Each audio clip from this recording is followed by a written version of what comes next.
So ಎರಡನೇದು rule number 2 ಏನಾಗುತ್ತೆ, S E at word end when ಕನ್ನಡದಲ್ಲಿ.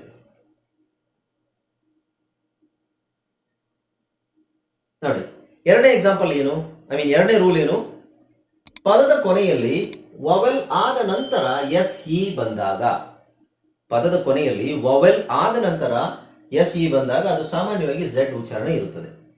ಎಕ್ಸಾಂಪಲ್, ಪದದ ಕೊನೆಯಲ್ಲಿ ರೈಟ್ ಎಲ್ಲಿದೆ, ಪದದ ಕೊನೆ ಎಲ್ಲಿದೆ, ಇದು ಕೊನೆ ಎಸ್ ಇ ಬಂದಾಗ, ಎಸ್ ಇ ಬಂದಾಗ ಯಾವಾಗ, ವವೆಲ್ ಆದ ನಂತರ, ಇದು ವವೆಲ್ ತಾನೆ ಇ, ವವೆಲ್ ಆದ ನಂತರ ಕೊನೆಯಲ್ಲಿ ನಿಮಗೆ ಎಸ್ ಇ ಬಂದ್ರೆ, ಇದು ಎಸ್ ಇ ಇದೆ, ಇದು ವವೆಲ್ ಇದೆ, ರೈಟ್, ಇದು ಎಸ್ ಇ ಇದೆ. ಹಾಯ್ ಫ್ರೆಂಡ್ಸ್, ಇದೊಂದು ವಿಶೇಷ ಸೂಚನೆ. ನಮ್ಮಲ್ಲಿ ಇದೀಗ ಆನ್ಲೈನ್ ಸ್ಪೋಕನ್ ಇಂಗ್ಲಿಷ್ ಕೋರ್ಸ್ನ ಹೊಸ ಬ್ಯಾಚ್ ಶುರುವಾಗಿದೆ. ನೀವು ಇನ್ಮೇಲೆ ಎಲ್ಲೂ ಹೊರಗಡೆ ಹೋಗಿ ಇಂಗ್ಲಿಷ್ ಕಲಿಯುವ ಅವಶ್ಯಕತೆ ಇಲ್ಲ. ಮನೆಯಲ್ಲೇ ಕೂತ್ಕೊಂಡು ಯಾವುದೇ ಟೆನ್ಷನ್ ಇಲ್ಲದೆ, ಏನು ಮುಗಿದಿರಬಿಲ್ಲದೆ ಇಂಗ್ಲಿಷ್ ಮಾತಾಡೋದನ್ನ ಕಲಿಯಬಹುದು. ಸ್ನೇಹಿತರೆ, ಸ್ಪೋಕನ್ ಇಂಗ್ಲಿಷ್ ಮಾತ್ರ ಅಲ್ಲ, ನಿಮಗೆ ಇಂಗ್ಲಿಷ್ನ ಓದಲಿಕ್ಕೆ ಬರಲಿಕ್ಕೆ ಬರಲ್ಲ ಅಂತ ಇಟ್ಕೊಳ್ಳಿ. ಈಗ ಇಂಗ್ಲಿಷಲ್ಲಿ ನಿಮಗೆ ಓದಲಿಕ್ಕೆ ಬರಲಿಕ್ಕೆ ಬರಲ್ಲ, ಬರೀ ನಿಮಗೆ ಎಬಿಸಿಡಿ ಮಾತ್ರ ಗೊತ್ತು, ಅಥವಾ ಎಬಿಸಿಡಿ ಗೊತ್ತಿಲ್ಲ ಅಂತ ಇಟ್ಕೊಳ್ಳಿ. ಸೊ ಎಬಿಸಿಡಿ ಗೊತ್ತಿಲ್ಲ ಅಂತ ಪರವಾಗಿಲ್ಲ, ನಾವು ನಿಮಗೆ ಇಂಗ್ಲಿಷ್ನ ಬೇಸಿಕ್ಕಿಂದನೇ ಓದಲಿಕ್ಕೆ ಮತ್ತೆ ಬರಲಿಕ್ಕೆ ಸಹ ಹೇಳ್ಕೊಡ್ತೀವಿ. ಅದು ಅಲ್ಲದೆ ನೀವು ಒಂದು ವೇಳೆ ಕನ್ನಡನೇ ಬರಲ್ಲ ಅಂತ ಇಟ್ಕೊಳ್ಳಿ, ಕನ್ನಡನೂ ಹೇಳ್ಕೊಟ್ಟು ಕನ್ನಡದಿಂದ ಇಂಗ್ಲಿಷ್ನ ಹೇಗೆ ಓದೋದು, ಕನ್ನಡನೂ ನಾವು ಹೇಳ್ಕೊಟ್ಟು ಅದರ ಮೂಲಕ ಇಂಗ್ಲಿಷ್ನ ಹೇಗೆ ಕಲಿಯೋದು ಅನ್ನೋದನ್ನ ನಾವು ಈ ಕೋರ್ಸಲ್ಲಿ ಇನ್ಕ್ಲೂಡ್ ಮಾಡಿದ್ದೀವಿ.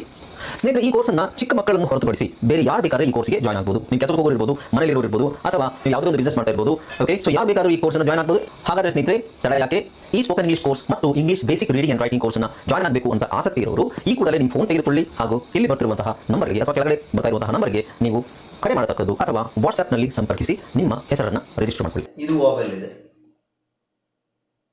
ಕೊನೆಯಲ್ಲಿ. ಸೊ ಇದರ ಅರ್ಥ ಏನು, ಎರಡು ವಾವೆಲ್ಸ್ ನಡುವೆ ಅಂತಾನೆ ಬರುತ್ತೆ, ಎರಡು ವಾವೆಲ್ಸ್ ನಡುವೆ, ಬಟ್ ಇದರಲ್ಲಿ ಸ್ಪೆಸಿಫಿಕ್ ಆಗಿ ಏನು ಬರುತ್ತೆ, ಎಸ್ ಇನೇ ಬರುತ್ತೆ. ಓಕೆ, ಸೊ ಇಲ್ಲಿ ಕೊನೆಯಲ್ಲಿ ಇ ಇದೆ, ಇಲ್ಲಿ ಯು ಇದೆ, ಅಂದ್ರೆ ಎಸ್ ಇ ಕಾಂಬಿನೇಷನ್ ಇದೆ, ಇಲ್ಲಿ ಯು ಇದೆ. ಸೊ ಇದೇನಾಗುತ್ತೆ, ದೀಸ್ ಅಲ್ಲ, ದೀಸ್, ಯೂಸ್, ಕೆಲವು ಸಲ ಯೂಸ್ ಅಂತಾನು ಹೇಳ್ಬೋದು, ಲೂಸ್,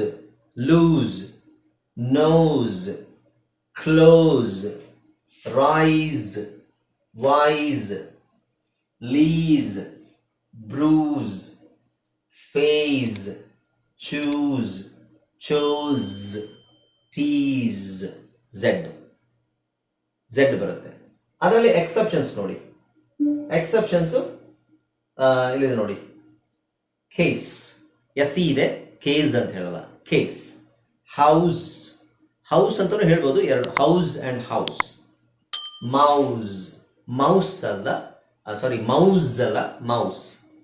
ಕೇಸ್, ಹೌಸ್, ಮೌಸ್. ಇಲ್ಲಿ ಝೆಡ್ ಬರೋದಿಲ್ಲ, ಎಸ್, ಕಾಮನ್ ಎಸ್ ಸೌಂಡ್ ಬರುತ್ತೆ. Increase, decrease, grease. Okay, so ಇದು ಯಾಕೆ ಹೀಗಿದೆ ಅಂತ ಗೊತ್ತಿಲ್ಲ.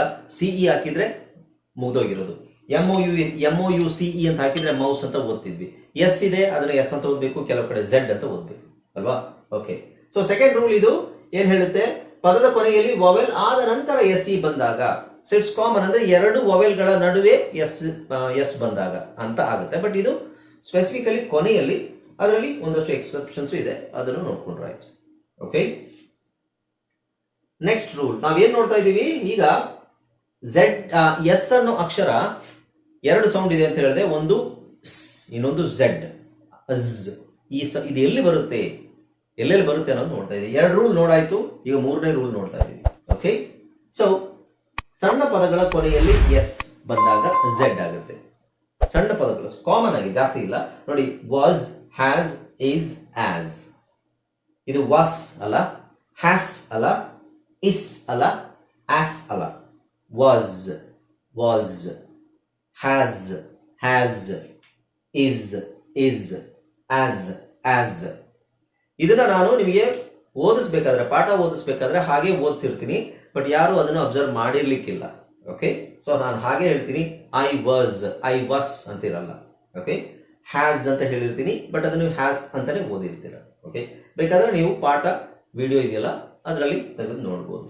ಎಕ್ಸೆಪ್ಷನ್ ನೋಡಿ, ಕೆಲವು ಸಣ್ಣ ಪದಗಳ ದಿಸ್ ಅಂತ ಹೇಳಲ್ಲ, ದಿಸ್, ಗ್ಯಾಸ್, ಅಸ್, ಪ್ಲಸ್ ಸಣ್ಣ ಪದಗಳೇ, ಬಟ್ ಇದನ್ನ ನಾವು ಝೆಡ್ ಅಂತ ಹೇಳಲ್ಲ, ಎಸ್ ಅಂತ ಹೇಳ್ತೀವಿ.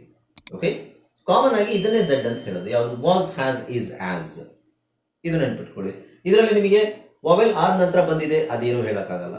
ಕೆಲವ್ದು ಮಾತ್ರ, ಈ 4 ಪದಗಳು ಮಾತ್ರ ನಾವು ಝೆಡ್ ಹಾಕಿ ಹೇಳಬೇಕು ಕೊನೆಯಲ್ಲಿ.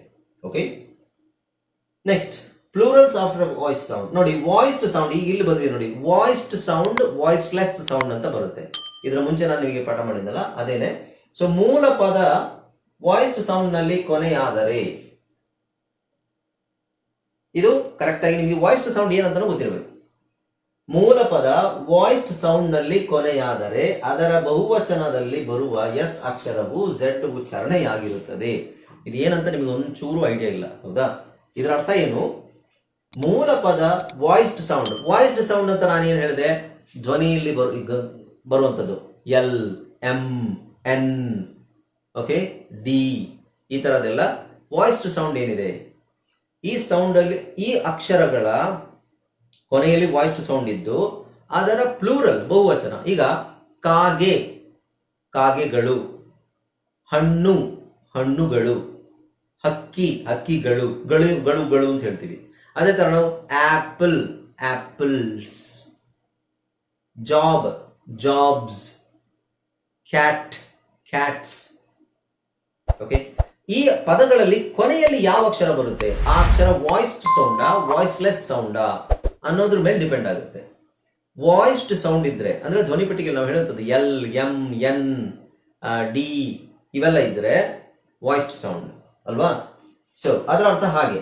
If the base, okay, so example ನೋಡಿ, ಆಪಲ್ಸ್, ಇಲ್ಲಿ ಝೆಡ್ ಅಂತ ಹೇಳ್ಬೇಕು, ನಾವು ಆಪಲ್ಸ್ ಅಂತ ಹೇಳ್ತೀವಿ. ಇಲ್ಲಿ ಈ ಸೈಲೆಂಟ್ ಆಗಿರುತ್ತೆ, ಈ ಬಿಟ್ಬಿಡಿ. ಎಲ್ ವಾಯ್ಸ್ಡ್ ಸೌಂಡ್ ತಾನೆ, ಎಲ್ ವಾಯ್ಸ್ಡ್ ಸೌಂಡ್ ಅಂತ ಹೇಳಿದ್ರೆ ಎಲ್, ಎಂ, ಎನ್ ಇದೆಲ್ಲ ನಾವು ಧ್ವನಿ ಪೆಟ್ಟಿಗೆಯಲ್ಲಿ ಬರುತ್ತೆ. Okay, apples, apples.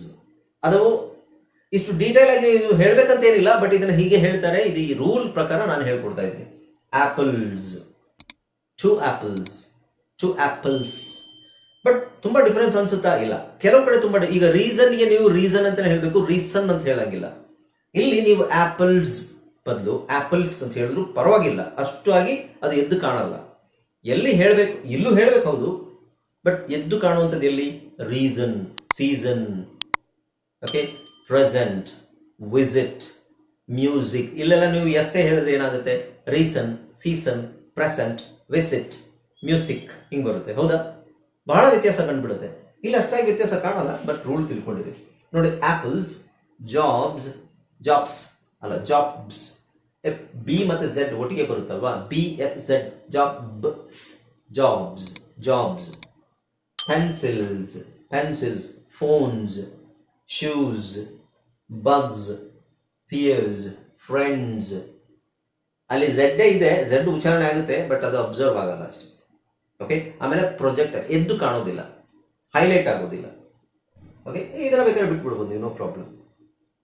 Next rule number 5, words ending in IES. IES ಅಲ್ಲಿ ಪದ ಎಂಡ್ ಆದ್ರೆ, IES ಎಲ್ಲಿ ನೋಡಿ? ಮೂವೀಸ್, ಮೂವೀಸ್ ಅಂತ ಹೇಳಲ್ಲ, ಮೂವೀಸ್ IES ಅಲ್ಲಿ ಎಂಡ್ ಆಗ್ತಾ ಇದೆ. ಮೂವೀಸ್, ಮೂವೀಸ್, ಮೂವೀಸ್ ಅಲ್ಲ ಮೂವೀಸ್. ಸೀರೀಸ್ ಅಲ್ಲ ಸೀರೀಸ್. ಸಿಟೀಸ್ ಅಲ್ಲ ಸಿಟೀಸ್. ಸಾರಿ, ಸಿಟೀಸ್ ಅಲ್ಲ ಸಿಟೀಸ್. ಬೇಬೀಸ್ ಅಲ್ಲ ಬೇಬೀಸ್. ಇದು ಅಷ್ಟಾಗಿ ಎದ್ದು ಕಾಣೋದಿಲ್ಲ ಮಾತಾಡ್ಬೇಕಾದ್ರೆ, ಬಟ್ ಹೇಳಿದ್ರೆ ಕರೆಕ್ಟ್. ಮೂವೀಸ್ ಅಲ್ಲ movies. I saw 2 movies yesterday. I saw 2 movies yesterday. Okay, ಅದು ಡಿಫರೆನ್ಸ್ ಇದೆ. ಸೊ IES ಇಂದ ಯಾವುದೇ ಪದ ಕೊನೆ ಆಗಲಿ ಅದು ನಿಮಗೆ ಈಸ್ ಅಂತಾನೆ ಹೇಳಬೇಕು. ಓಕೆ.